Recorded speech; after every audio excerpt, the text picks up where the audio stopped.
Obsidian Spears, the Culling Fields of Virelaque. The sun rose behind a veil of smoke. High atop the ridge once known as Mont Arson, the last fragments of dawn glimmered dully on black armor. The old chapel's bell tower had collapsed in the early fighting, but the nave still stood. Cracked stone, soot-streaked archways, roof half shorn by shellfire. It made a poor watchpost, but it had one advantage. It overlooked death. Brother-Captain Tevau of the Obsidian Spears stood at the broken transept, helm cradled under one arm. The scent of lavender still lingered faintly in the air, buried beneath the acrid reek of promethium and burned ozone. Below him, the Culling fields spread out across the Virelaque hills, miles of scorched farmland, shattered vineyards and improvised redoubts. And they were seething with Orcs. Through the haze, columns of Orcs were advancing again. They came like a tide across the golden ruins, swarming over dry stone walls, looted farmsteads and pulverized irrigation canals. Trucks revved and buggies spun out across the lower terraces, churning earth and bone alike beneath their wheels. Squigs and Gretchen ran alongside in tight packs, barking and howling. Every now and then something belched smoke and flame and died in a crater. Tevo's armor clicked softly as he shifted, raising his magnoculars. A mob of tank boosters had taken shelter in a burned-out olive grove, setting up a battery of looted launchers on a ruined wine press.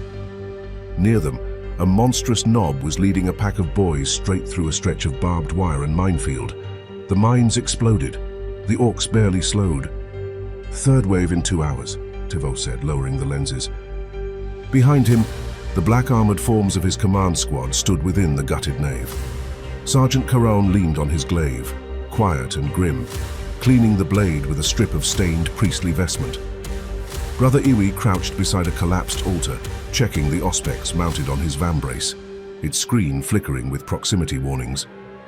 Vicato stood by the doorway, plasma gun clutched against his chest, watching the road east, dry-eyed and steady, though this was his first true war as a full battle brother. It was Brother Tahu who broke the silence, his voice rumbling through the squad vox like tectonic thunder.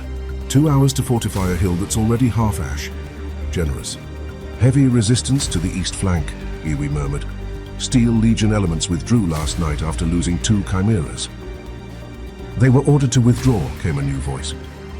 Colonel Rin Malvec stepped through the chapel's broken arch, trailed by a pair of adjutants. He was clad in the oil-black greatcoat and rebreather of the Armageddon Steel Legion, his boots scuffed with soot and blood, his eyes hard as iron nails. "You've seen their forward movements." Tevo gave a brief nod. "They're testing our lines, probing for gaps." Malvec spat onto the chapel floor. "Then they'll find only fire and blade."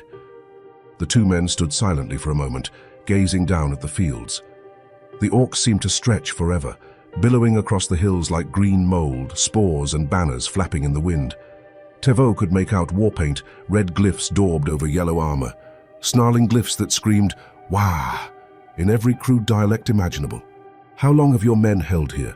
Tevo asked at last. 9 days, Malvec replied. "Our front was meant to fall back past Hill 194 toward the rail viaduct, but the damned greenskins pushed harder than predicted. They hit us with a gargant wreck 2 days ago, flattened the 11th platoon. We've been bleeding ever since." "You held the ridge," Tevo said. "We broke on the ridge," Malvec snapped. "Only difference is we broke slowly." There was no shame in his tone, only weariness. The captain of the Obsidian Spears studied the man for a moment. "Then you delayed them long enough for us to arrive." Malvec exhaled a dry breath. "Aye. And now you're here, Captain Tevo. Spear of the deep. Stone of the storm." He glanced at the black-clad Astartes around the room. "Let's hope your presence does more than inspire ghost stories among my men." Karan stirred at that, his eyes glinting but said nothing. Tevo turned his helm slowly in his hands, the gold and jade inlay catching firelight from the scorched, stained glass above. "We did not come to inspire," he said quietly. "We came to anchor." Below the ridge, in trenches cut through old vineyard rows, the survivors of the Armageddon 802nd prepared for another day of killing. They dragged autocannons into place between scorched grapevines and set promethium charges beneath broken walls. Troopers slept sitting up in dry irrigation ditches. Medics worked without words. The smell of low and blood was everywhere. From time to time, they looked up toward the hill, where the black giants stood unmoving beside the chapel ruin. Some prayed, others muttered about angels, and some, like Trooper Ireson, simply muttered, "Hope they're better at shooting than speeches." They had come 24 hours earlier, not from the sky but from the sea. Dawn had just begun to burn through the coastal mist when the Thunderhawks came over the waves, their black hulls glistening with seawater and long ocean passage. Steam hissed from exhaust vents, mingling with the briny wind as the aircraft powered inland, bristling with weapons and adorned with a sigil not seen before on this front. A long, stylized spear wrapped in kelp-like script, driven through a spiral sun wrought of concentric wavelines and radial flares, as if carved from obsidian and coral. On the broken causeways near Haute-Laurent, guardsmen of the 802nd Armageddon Steel Legion stood still as statues themselves, watching the Thunderhawks disgorge their passengers. The Obsidian Spears did not march down the ramps. They descended as though the earth was theirs to reclaim. Black-armored giants, each plate ridged and worn like volcanic rock, moved with weight and silence. Barnacles clung to their greaves and shoulder guards. Their armor smelled faintly of salt, oil, and something older, deep water stone or perhaps blood long scoured by tide. Trooper Ireson stood among a knot of infantry near a supply crate, his las rifle held low. He'd seen Astartes before once on Armageddon during the Third War, but those had been bright and shining angels, silver, red, gold. These were different, these were darker. "Looks like walking tombs," someone murmured beside him. "Not tombs," Irison thought, the words catching in his throat as he watched the lead figure advance. "Graves." Colonel Rin Malvec met them just beyond the loading yards, under the fractured shadow of a burnt aqueduct arch. He was rail-thin inside his rebreather, his oil-black greatcoat still crusted with dust and blood from last night's withdrawal. The war had stretched for nearly a year now. 11 months of trench advances, broken lines, and retreat under fire. Captain Tevau of the Obsidian Spears led his warriors with helm in the crook of one arm. His armor was worked with jade script and faint shimmer shell inlay, and his presence bent the tension around him like gravity. He gave Malvec a slight bow of the head, nothing more. "Colonel Malvec, you sent word." "And you answered." The colonel didn't salute. No time for theatrics. He merely nodded once, equal parts wary and relieved. "Welcome to Virelaque. The beaches are behind you. The meat grinder lies ahead." Tevo surveyed the ridgelines inland, where smoke drifted between fields of shattered olive trees and once terraced vineyards. "You are falling back too quickly." "I'm falling back just fast enough to stay alive," Malvec snapped. "The 19th Cardian Armored bought us 5 days. They're ash now. The Orcs landed in 9 waves over the last 10 months, and they're pressing toward Haute-Laurent with 4 gargants, and Emperor knows how many trucks. Every hour is paid for in men and machines. You held." We bled. There was no shame in his voice, only exhaustion. "We'll anchor the line at Hill 194, Tevo said. Karan, Malvec's adjutant, interjected.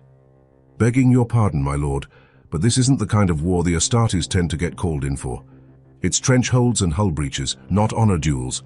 Not much call for ceremonial spears."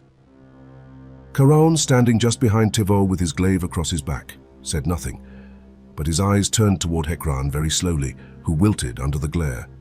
Tevo gave the faintest tilt of the head. "This world's war may not resemble our usual path, but orcs are orcs, and we have cut them down in water, ash, ice, and city fire alike." He looked eastward. "The fields are dry here, the hills hard, but the stone beneath is steady." From the rear of the formation, a rasping metallic voice echoed over the squad vox. Low, ancient, and sardonic. "Still prefer a good reef ambush myself," said Brother Tahu. "But at least this place smells better than the last jungle hole you sent me to." The sound turned heads.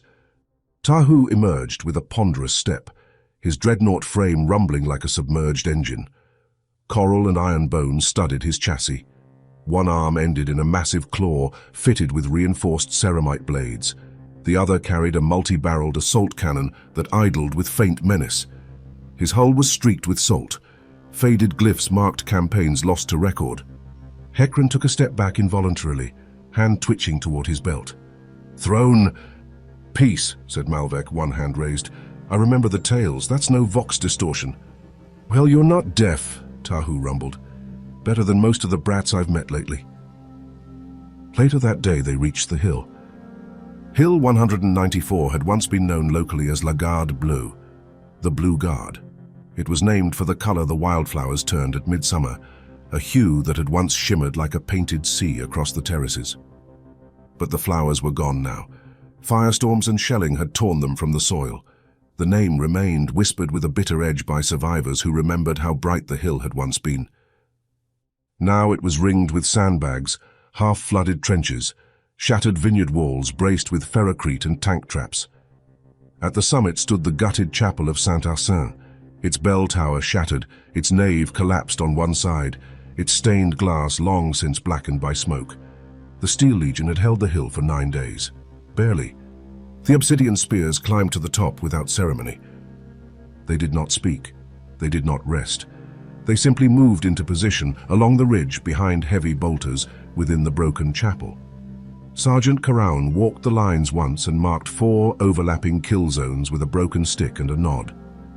Brother Iwi checked Vox integrity and adjusted an Auspex drone with silent, practiced care. Vaikato stood still as the wind passed over him, eyes scanning the slopes below. From the trenches, the guardsmen watched. They move like they've done this 1,000 times, said one. They probably have, replied another, for longer than we all have been alive. Irison remained quiet.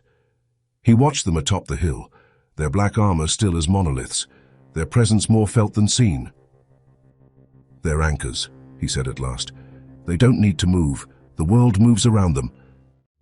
Night fell in shades of rust. The sky above Hill 194 glowed a dull crimson, reflecting the wildfires that still burned in the ruined valley. Smoke clung low to the ground, curling around the shattered stonework of terraces and walls, seeping into trenches like a living thing. In the deeper shadows, lasfire still cracked and flared along distant ridgelines, Orc patrols, Steel Legion skirmishers, both gnawing at the edges of no man's land. In the trench line just west of the chapel ruins, Trooper Ireson sat cleaning his weapon beneath a hanging tarp of scorched canvas. His fingers worked by habit, wiping grit from the rifle's casing, oiling the magazine catch. The laser gun smelled faintly of ozone and burnt fungicide. He glanced up when one of the Astartes passed above, outlined briefly in the glow of a distant explosion. The obsidian spear moved like a shadow at low tide, silent, deliberate. Irison recognized him now, the one called Vaikato, a younger giant if that phrase meant anything. His helm was off, clipped to his belt, revealing skin the color of volcanic sand and eyes that seemed to weigh the very air around him. Irison hesitated, then raised a hand in greeting. Vaikato stopped and looked down at him. They stared at each other for a long second, just long enough for it to become uncomfortable. Then the Astartes did something unexpected. He crouched. You clean your weapon even though it was cleaned this morning, Vaikato said, his voice low and rough-edged, like stone breaking surf. It passes the time, Irison replied carefully. Time passes regardless, Vaikato said. The two sat in silence for a moment. Irison glanced at the warrior's armor, still streaked with salt and dirt, scratched from older battles. Some of the scratches had been carefully filled with thin blue wax, like tattoo lines across a warrior's face. They say you came late to the war, Irison said, regretting it as soon as the words left his mouth. Vaikato tilted his head slightly but didn't take offense. We come where the tide crests, he said. Not before, not after. Irison frowned. Doesn't always make sense to us. Thought the Emperor's angels were meant to arrive when the dying started. Vaikato picked up a loose stone from the trench floor and held it between his fingers. He didn't look at Irison when he spoke next. The dying started the moment the Orcs landed. You didn't need us then. You needed time to fight your own war, to bleed, yes, but also to learn the rhythm of the foe. Now your lines are battered but hardened. You know where the Orcs break, where they don't. Irison blinked. And you? We are not here to save you, Vaikato said. We are here to hold. When the tide rises too high, a stone is needed, not a wave, not fire. Irison didn't know what to say to that. Up on the ridge, within the chapel's shell, Sergeant Karan knelt beside a broken icon of St. Arkan. The saint's face had been scorched to a smooth black disc, its gold leaf curled away. Karan set a small jade token at the base of the plinth, a curved shell marked with a red spiral. Tevo entered quietly behind him. "She was a patron of harvest and protection," Karan said without turning. "The locals used to light candles to keep storms away." "This world should have prayed harder," Tevau replied. Karan rose, the haft of his glaive tapping the stone floor. "Vaikato speaks with the guardsman. He listens too. Good, he should. He is young, their war has value." Tevo moved to the shattered archway that overlooked the southern fields. The valley below was silent for now, but the signs of the next assault were there. Drifting lights, low engine growls, the occasional shriek of Gretchen's scouts torn apart by Steel Legion trip mines. It would begin before dawn. He knew the rhythm now. Karan joined him. Tahu is displeased with the terrain. He misses the sea. Tahu is always displeased about something. True, but he's not wrong. This place burns too easily. They stood in silence for a while, two black-clad figures carved against the red sky. Below, Steel Legion soldiers moved through the trenches. Final checks, last prayers, a few shared jokes that didn't quite land. Ammo crates were passed down the lines. Machine spirit seals were broken on plasma coils. Somewhere near the north flank, someone sang a verse from a homeworld hymn before being shouted down. This was how the night before battle always looked. An hour before first light, Tevo summoned his command squad into the chapel nave. They stood around the broken altar, lit by a flickering hololith showing tactical overlays of the valley. "The Orcs will test the north slope," Tevau said, "then the south. Neither is the true assault." "They'll come from the east," Karan said. "That low channel between the terraces, it leads straight to the trenches." Tevo nodded. "They've already begun massing there. Our Auspex is blind past the smoke curtain, but their patterns do not change." Brother Iwi adjusted a control rune and nodded. "Steel Legion Vox intercepts confirmed movement. Heavy vehicles, possibly looted armor types. They'll want to break the hill and use it to shell Haute-Laurent," Vaikato said. "Yes," Tevo replied, "which means they cannot have it." Tahu's voice rolled in over the Vox, distant but unmistakable. "Thought you'd never say it. I'll start warming up." Karan cracked his knuckles. "We make our stand here." "No," Tevo said. "We anchor it. The Legion holds the line. We hold them. We bleed the Orcs until the ground turns against them. Let them spend their fury on stone." As dawn broke, the wind shifted. The smoke wall began to thin, revealing silhouettes moving against the growing daylight. War buggies, foot mobs, looted tanks, squig herds, banners made from the skins of PDF and cattle alike. They surged toward the edge of the valley, howling, shrieking, revving. In the chapel, Tevo placed his helm over his head. The Obsidian Spears took up their weapons, and the culling began. The Orcs came with the dawn. A low roar echoed across the valley before the sun breached the ridge, a guttural wall of sound that seemed to drag the morning with it. War horns blared, crude trumpets fashioned from scavenged metal shrieked, and the ground trembled beneath the relentless thunder of trucks, squig herds, and ramshackle war engines. From the eastern terraces, where the vineyards had long since been burned away, leaving only scorched earth and skeletal trellises, the tide of green crashed forward. It was a living, bellowing wave of chitinous armor, rusted blades, and 1,000 snarling maws, each one eager for the taste of battle. But this time, the Orcs were met not with the expected Imperial defensive fire, but with a different kind of challenge.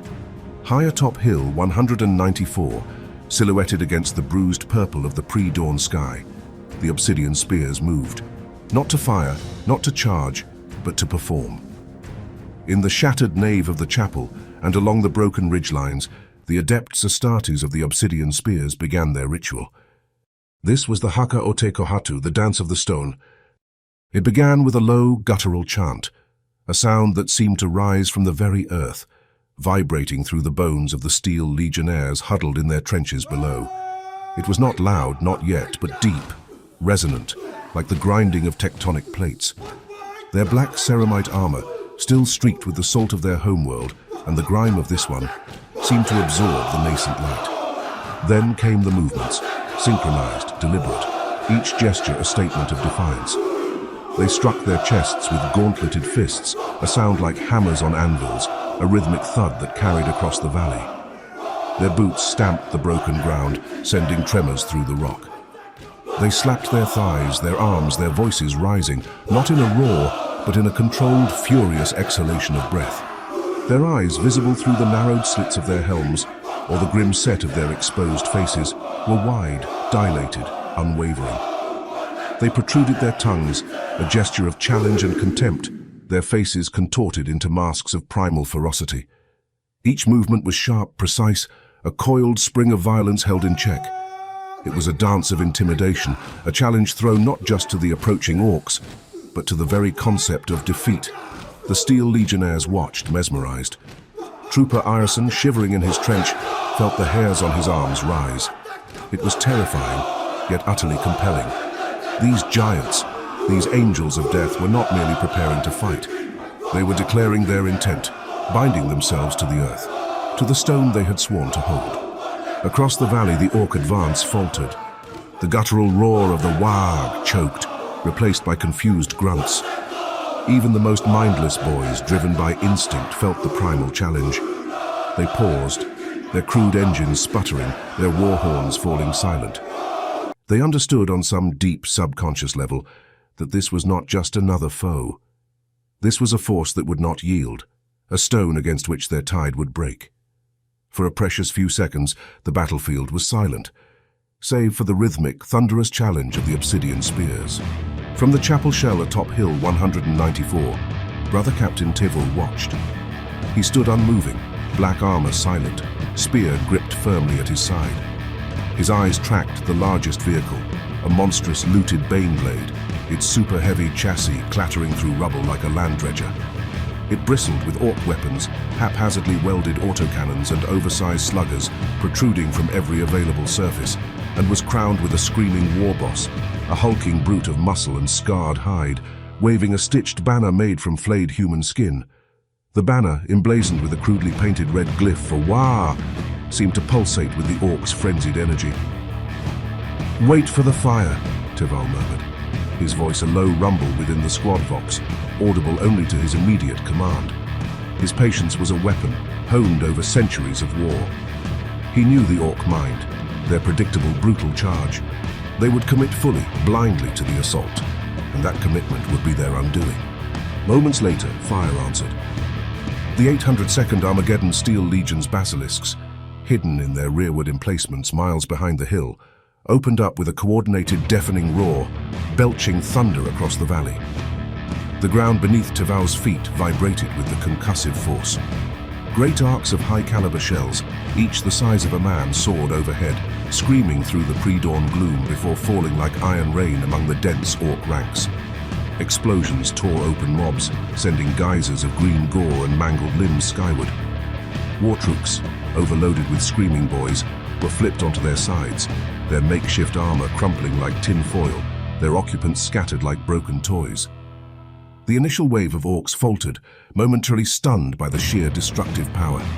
On the ridge, the Steel Legion's mortars from the second line thumped rhythmically, launching high-angle fire that rained down shrapnel and high-explosive payloads into the advancing tide, forcing the orcs to bunch up or seek inadequate cover. Below, in the main trench lines, the methodical chatter of Steel Legion autocannons and the deeper thud of heavy stubbers began to rake into the forward mobs. Tracer rounds stitched lines of crimson and emerald light across the darkening fields, burning down greenskins by the score.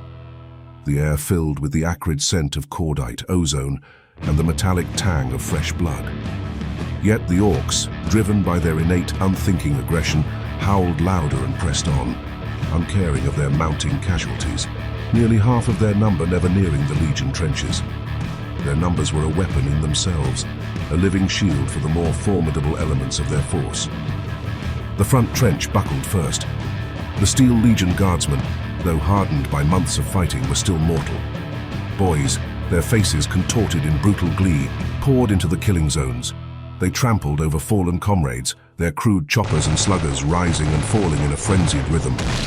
guardsmen manned the lines in bloody clusters, their las rifles burning down greenskins by the dozen, the air thick with the smell of vaporized flesh.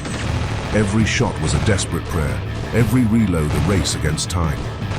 But the sheer, unyielding weight of bodies, the endless green tide, could not be ignored. The trench line, already a scar on the landscape, began to groan under the strain. Above the battle, the sky tore open as Imperial air support arrived. Thunderhawks, their engines shrieking like predatory birds, roared in from the south.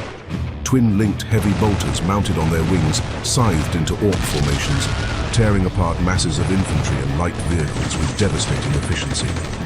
Missiles streaked down from their underbellies, detonating with concussive force among the heavy vehicles massing in the second wave, sending columns of black smoke boiling into the sky. Following close behind, Valkyries of the Steel Legion swept lower, unleashing torrents of rocket pods and heavy bolter fire before banking sharply back toward friendly lines, their pilots executing daring maneuvers through the swirling smoke and incoming flak. Where the Orcs threatened breakthrough, where the human line wavered and threatened to shatter, the Obsidian Spears struck.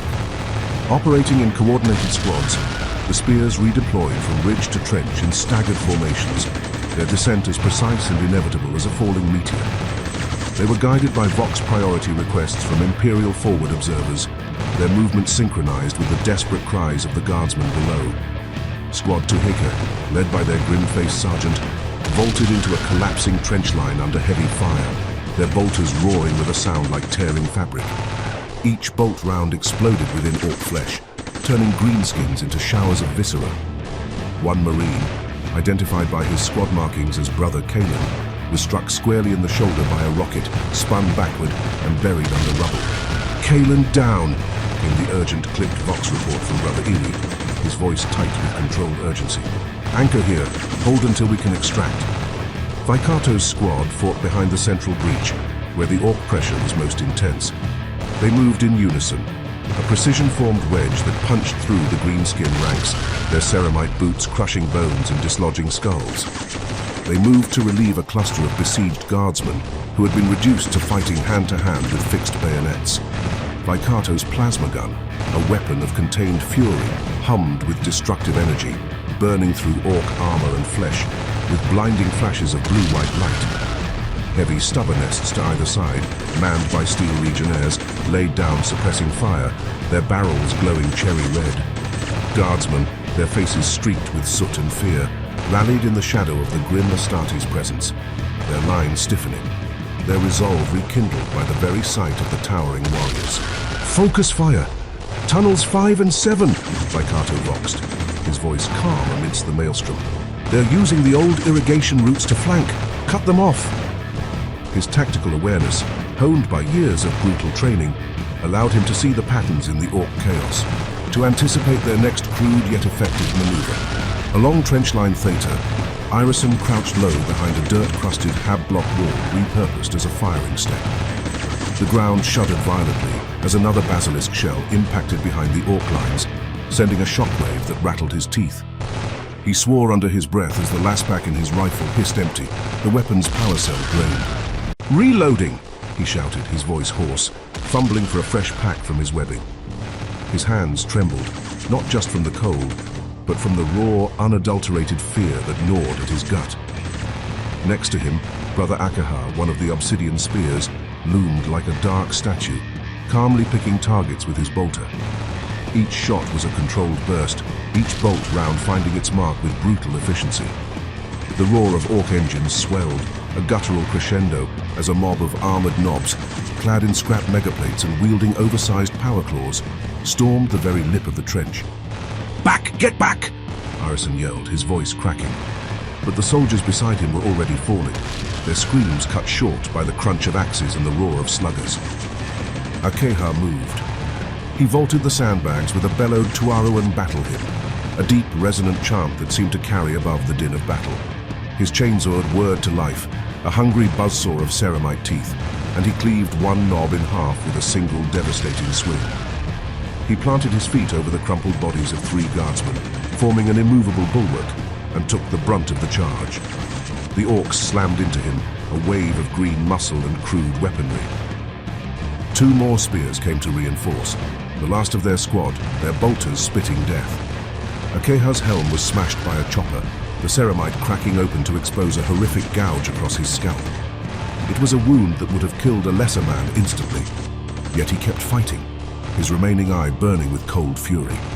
One of the other spears was dragged down and torn apart by a swarm of chittering grots, their tiny, sharp claws ripping at his armor.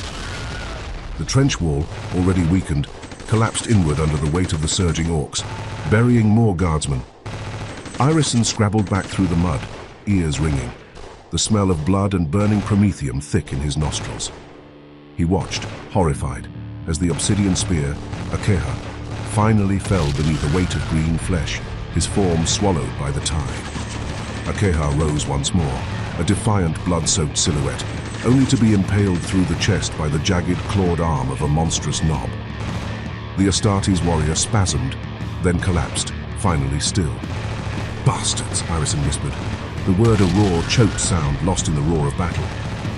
Further along the trench, Sergeant Karan's squad acted as the countercharge, a living, breathing hammer that smashed into the group of knobs who had broken through the wire. Karan's glaive, a weapon of elegant destruction, swept through orc mobs in great, clean arcs. Each blow killed, each movement held the rhythm of centuries of war, a deadly dance perfected on 1,000 battlefields. His brothers closed ranks around him, their bolters barking in unison, creating a wall of suppressive fire that kept the greenskins at bay. But even stone wears down. A knob, massive and scarred, its crude power claw crackling with energy, lunged at Karan. His shield arm blocked the first blow, the ceramite groaning under the impact. But the second caught him square across the torso. Though his armor held, the sheer concussive force of the power claw shattered his ribs and ruptured internal organs, sending a wave of agony through his transhuman frame. Karan fell to one knee, blood bubbling from his vox grill, his internal systems struggling to compensate for the catastrophic damage. He drove his glaive upwards through the knob's gut, twisting the blade with a final desperate surge of strength. The beast screamed, a high-pitched gurgling sound, and died, its massive form collapsing to the ground. Karan's breath rasped, ragged and shallow, a testament to the grievous wounds he had sustained. He rose. Slowly, painfully, he pushed himself back to his feet, his will an unbreakable force. "Karan injured," Iwi voxed, his voice laced with concern even as he maintained his professional composure. "Pulling second squad to reinforce Trench 9, plus." "No," Karan said flatly, his voice strained but firm. "Hold them elsewhere, this line holds." His duty was paramount even in the face of death. But another mob surged in, a fresh wave of green sensing weakness. 3 boys leapt at him, their eyes gleaming with bloodlust. One died in mid-air from a precisely aimed bolt round from a nearby spear. Another caught a blade across the jaw from Karan's backhand. But the third, a particularly vicious brute, drove a jagged blade into Karan's side, finding a gap in the cracked armor. Karan roared, a sound of pain and defiance, and with a final desperate effort, broke the greenskin's neck, staggering upright, his body refusing to yield. He fought like the storm, a lone black-armored tempest against the green tide. A wounded guardsman screamed, pinned beneath a fallen sandbag, and Karan, without hesitation, stepped between him and a knob's cleaver, taking the hit to his torso. The blow was crushing, but he skewered the beast with his glaive and wrenched it free, his movements growing slower, more labored. Smoke clung to the trench, thick and suffocating. His breath came in rattled bursts, each one a struggle. Orcs closed in from both sides, their numbers overwhelming, their crude weapons rising and falling. A final strike came down, an axe cleaving through his gorget, severing the reinforced collar of his armor. Karan fell, finally still, his glaive clattering from his grip, his duty fulfilled. The looted Baneblade, a monstrous engine of destruction, finally crested the terrace edge, its haphazardly mounted guns firing wildly, tearing chunks from the chapel ruins. The earth erupted around it, geysers of dirt and rock thrown skyward. Then, through the smoke and dust, Tahu the Dreadnaugh emerged. His massive form was a silhouette of ancient power, a living bastion against the tide. "Wasn't invited to this party," he growled, his voice a metallic rumble that vibrated through the ground. "But I brought a gift." His multi-barreled assault cannon opened fire, spitting a continuous stream of high-explosive shells, raking the enemy tank with devastating force. The Orcs returned fire, their crude cannons belching smoke and shrapnel. A shell exploded near Tahu's left leg, the concussive force denting his armor plating and shearing the joint servo with a screech of tortured metal. "Damn xenos filth," he bellowed, his voice a furious roar. "That's my favorite leg." He didn't falter. He simply waded forward, his massive hydraulic claw crashing into a war truck, flipping it onto its side with contemptuous ease. Behind him, guardsmen, their faces alight with a desperate hope, charged with bayonets and grenades, rallying to his indomitable presence. The Dreadnaught's relentless fire carved a brutal wedge through the advancing Orcs, creating a momentary corridor of relative safety. Squad Harua, seeing the opportunity, moved to secure the corridor, cutting down stragglers and preventing the Orc line from reforming. Above them, two Marauder bombers screamed overhead, their engines a thunderous roar, dropping cluster payloads on the Orc rear lines. The valley convulsed with flame, a symphony of explosions and screams. Brother-Captain Tevau's command squad struck from the sky, jump packs shrieking as they descended like avenging angels. They deployed behind Orc lines, sowing terror and confusion in the rear ranks. Tevo moved through the enemy with cold efficiency, his spear dancing through flesh and crude armor, each thrust a death blow. He was a force of nature, a single point of absolute destruction in the swirling green mass. He reached the looted Baneblade, its gun still spitting fire, and climbed atop it with practiced ease, his ceramite boots finding purchase on its uneven plating. A melter charge, primed and humming with destructive energy, appeared in his gauntleted hand. He drove it into the turret ring, ensuring its magnetic clamps held fast, then vaulted clear with a powerful leap. The tank exploded behind him in a blinding fireball of slagged metal and screaming Orcs, its superstructure reduced to molten scrap. The tide buckled. The Orc advance, already faltering under the combined Imperial onslaught, began to break. The battle raged another 3 hours. Hours of grinding, desperate, bloody attrition. Artillery from the 802nd thundered without pause, a constant, earth-shaking rhythm that hammered the Orc lines. Vox relays coordinated barrage and fire missions to the inch, ensuring maximum impact. Lascanon teams shifted their aim across sector markers, their beams cutting through Orc armor like butter. Medics, their faces grim and weary, dragged wounded from the mud, their hands stained with blood and grime. Valkyrie squadrons made daring strafing runs to clear fallback routes, their heavy bolters chewing through any greenskins attempting to retreat. Mortars pounded greenskin staging grounds, denying them any respite. Trenches ran with water and blood, a gruesome testament to the ferocity of the fighting. Of the Obsidian Spears, 28 fell that day. Brother WAAAGH, whose defiance had bought precious seconds. Brothers Maro and Taukiri consumed by the tide. The ancient Aruhia torn open by a Squiggoth's tusk, his wisdom silenced forever. Sergeant Karan, whose final words had anchored the line, names already carved in stone within the mountain vaults of Tuarua, now etched deeper with the blood of Virelaque. But the hill held. It stood a grim, defiant bastion against the green tide. Eventually, the Orcs broke. Their advance, their WAAAGH, finally shattered against the unyielding Imperial line. They fell back in a disorganized retreat, some still firing wildly into the air in a final defiant act, others dragging wounded comrades, their guttural roars replaced by whimpers and curses. The field was littered with the dead, a gruesome tapestry of green and red, of broken armor and shattered dreams. Atop the ridge, Tevau stood in the ruin of the chapel, its shattered archways framing the carnage below. He removed his helm, revealing a face etched with the weariness of battle, but also with grim satisfaction. "Karan?" he asked, his voice low, almost a whisper, though he already knew the answer. Ewi, his own armor scarred, his face pale, shook his head. He fell where he stood, not one step back. Tevo nodded slowly, a single, almost imperceptible dip of his head. His gaze swept across the devastated landscape, then back to the chapel. "Then we hold. For him." From the trenches below, a low voice began to sing, a trench song, half-remembered, its melody mournful but defiant. Others joined, their voices rising in a ragged chorus, a testament to their survival, their shared ordeal. "Anchored," whispered Irison, his eyes fixed on the black-armored giants atop the hill, his voice raw with exhaustion and a newfound understanding. The hill had held, but the sea would rise again, and the Obsidian Spears, the anchors of the Imperium, would be there to meet it. The sun, now fully risen, cast long, stark shadows across the killing fields. The air, still heavy with the scent of promethium and ozone, was now punctuated by the low moans of the wounded and the distant rhythmic thump of recovery teams. The roar of the WAAAGH had faded, replaced by an unsettling quiet, a silence that felt heavier than any battle din. It was the quiet of exhaustion, of survival, and of profound loss. In the trenches, the Steel Legionnaires moved like automatons, their faces caked with mud, blood, and sweat. Medics, their coats stained crimson, worked tirelessly, triaging the fallen. Lasguns were checked, bolters cleared, and the grim tally of the dead began.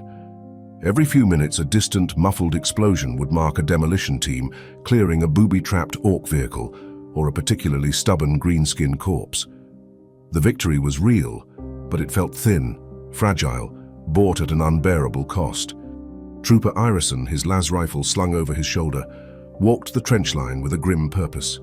He helped a dazed conscript reload his weapon, offered a canteen to a wounded sergeant, and simply nodded at the silent, weary faces he passed. He saw the relief in their eyes, the desperate, raw joy of having survived, but beneath it, a deeper, more profound fatigue. He reached the section where Brother Akeha had fallen. The trench was a ruin, the hab block wall pulverized, the ground churned into a bloody mire. He saw the mangled remains of the grots, the broken knob, and a dark, unmoving shape beneath a collapsed section of the trench. Akeha, the obsidian spear who had fought like a storm, who had taken the brunt of the charge. Irison knelt, his hand hovering over the ceramite that was now just a shattered shell. He remembered Akeha's defiant, cold fury, the Tuaruan battle hymn. He felt a pang of something akin to grief, a strange, unexpected sorrow for the giant he had barely known. He moved on, finding Colonel Malvec near the main command post, a hastily erected tent pitched amidst the rubble near the chapel. Malvec was slumped over a hololithic map, his rebreather off, revealing a gaunt, stubbled face. Major Hekran stood nearby, barking orders into a voxcaster. "Colonel," Irison said, his voice raspy. Malvec looked up, his eyes bloodshot. "Irison, still breathing, I see. Good." There was no warmth, just a weary acknowledgement. "Sir, the hill held." "Aye," Malvec grunted, tapping a finger on the map. "Barely. The Orcs broke for now. They'll be back. They always are." He rubbed a hand over his face. "Casualties are heavy. The 802nd is down to less than 200 fighting men. We lost a basilisk, 3 chimeras, and more than half our heavy stubber emplacements. But the spears, sir, they were like nothing I've ever seen." Malvec's gaze flickered towards the chapel, where the remaining obsidian spears stood like dark monoliths. "Aye, they held. They anchored. But even anchors can be dragged down, Irison. Don't forget that." He picked up a half-smoked low stick, lit it, and inhaled deeply, the smoke a thin plume in the morning air. "They're not here to win the war for us. They're here to buy us time. And time, my lad, is a currency we're running out of." Up on the ridge, Brother-Captain Tevau stood within the gutted nave of the chapel, the rising sun illuminating the dust motes dancing in the shattered air. The silence was profound, broken only by the distant sounds of the cleanup. He looked at the empty space where Karan had stood, then at the broken icon of St. Arkan. The jade token, the curved shell, still lay at its base. Brother Iwi approached, his auspex now silent, its screen dark. His armor bore fresh gouges and a faint scorch mark marred his left shoulder guard. "Casualty report, Brother Captain," Iwi stated, his voice flat. 28 battle brothers lost. Gene seed is being recovered. All confirmed KIA other than Brother Karan from Squad 2 Heka. He remains unaccounted for, presumed deceased beneath the trench collapse. Tevo closed his eyes for a moment, a flicker of something ancient and deep passing across his face. 28, a heavy toll, even for the Obsidian Spears. Each loss was a piece of Tuarua, a fragment of their long history, extinguished. Karan, his loyal sergeant, his rock. Akeha, the stoic warrior. Aruhia, whose wisdom had guided them through countless tides of war. "Their names will be etched," Tevo said, his voice low. "Their deeds remembered. They held the line." He opened his eyes, his gaze hard as obsidian. "Are the recovery teams moving?" "Affirmative," Iwi replied. "The Steel Legion is assisting. They are efficient in their grim task." A low rumble vibrated through the stone floor. Tahu The Dreadnaugh lumbered into the chapel, his damaged left leg dragging slightly, sparks spitting from the exposed servo. His assault cannon was still hot, reeking of expended shells. "Well, that was a right mess," Tahu rumbled, his voice echoing in the ruined space. "Lost my favorite leg, and Karan, damn it all."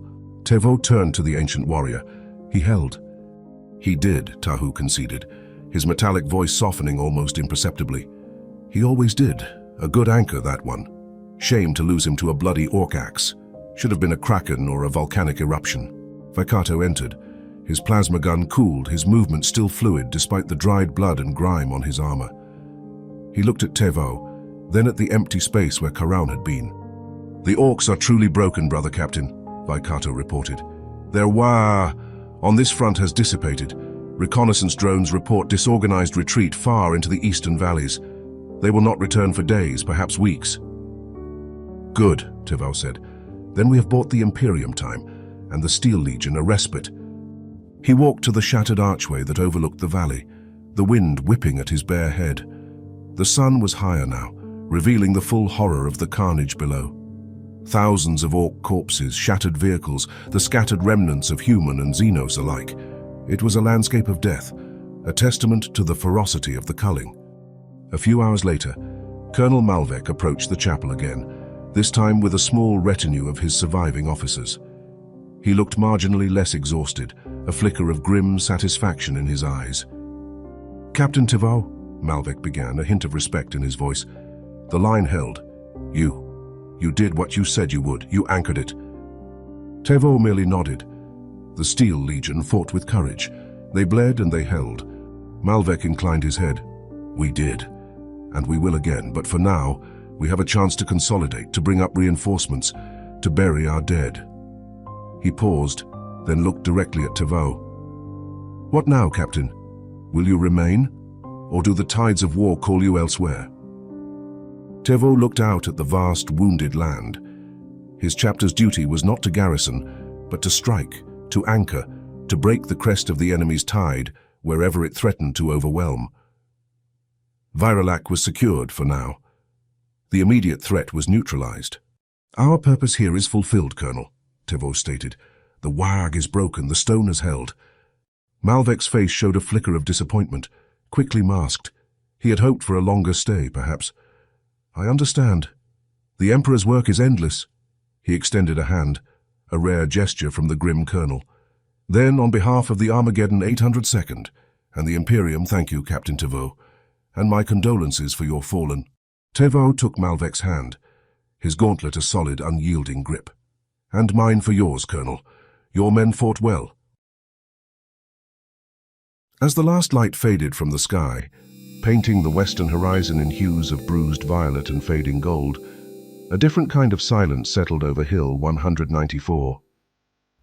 The distant sounds of the clean-up crews had dwindled, replaced by the mournful sigh of the wind through the shattered chapel. The Steel Legionnaires, their grim duties complete for the day, had retired to their newly reinforced lines, leaving the summit to the Obsidian Spears. Brother-Captain Tevau stood at the highest point of the ridge, his helm once more removed, his face turned towards the direction of his homeworld, Tuarua, though it was light years distant. Around him, the surviving battle brothers gathered. Iwi, Vaikato, the grim survivors of Squad Harua and Tuheke, and the immense brooding form of Dreadnought Tahu. They formed a silent circle, not of mourning, but of remembrance and enduring connection. This was the Tangihanga o Tetoa, the lament of the warrior. It was a ritual as old as their chapter, a solemn undertaking to honor those who had returned to the deep. They had no pyres here, no sacred waters of Tuarua to receive their fallen. But the stone of Virelaque, now consecrated by their blood, would serve. Iwi, acting as the Kaiwero, the challenger, stepped forward. In his gauntleted hand, he held a small, unadorned obsidian shard, chipped from the very rock of Tuarua. He knelt, pressing the shard into the scorched earth. Around the circle, each battle brother, in turn, produced a similar shard, some worn smooth from countless rituals, others freshly chipped. With deliberate movements, they pressed them into the ground, forming a ring around the central point where Karan had fallen, and where the others had fought their last. Each shard represented a fallen brother, a piece of Tuarua now anchored to this alien soil. Tevo then began the Wata Tangi, the Song of Lament. His voice, usually a low rumble, now rose in a deep, resonant chant, a melody woven from the ancient tongues of Tuarua.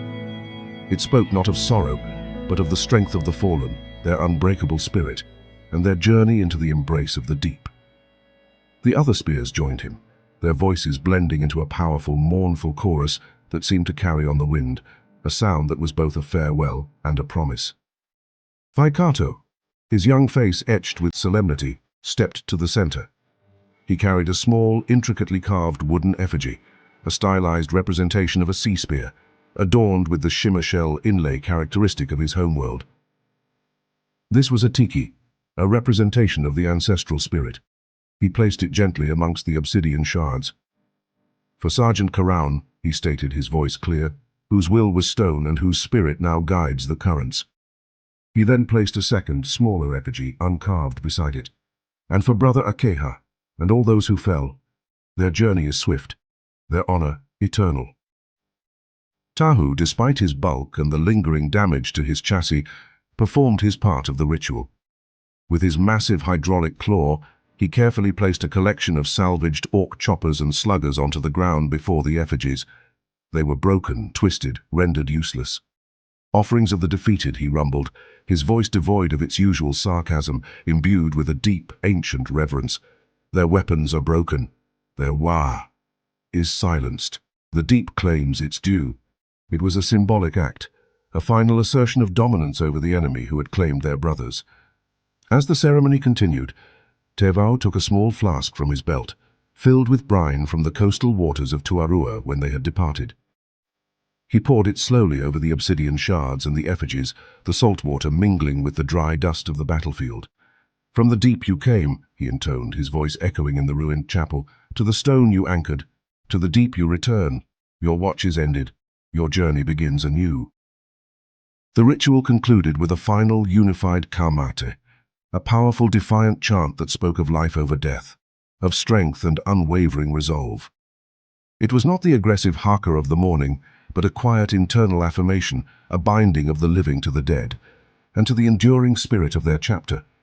The Steel Legionnaires, watching from a respectful distance in their trenches, did not understand the words or the movements, but they felt the power of it.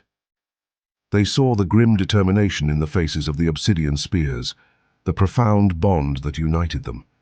It was a stark contrast to their own hurried burials, their muttered prayers. It was a reminder that these giants fought not just for the Imperium, but for something far older, far deeper. Early next morning, as dawn began again to bleed across the sky, painting the clouds in hues of purple and orange, the remaining Obsidian Spears prepared for departure. Their Thunderhawks, repaired and refueled by Steel Legion tech priests working with unusual haste, sat waiting on the coastal flats. They moved with the same silent, deliberate precision with which they had arrived. Trooper Ireson watched them from the trench line, a strange mix of awe and melancholy in his eyes. He saw Waikato, his plasma gun cleaned, his movement still precise. He saw Iwi, tending to the last of the wounded, his auspex now silent.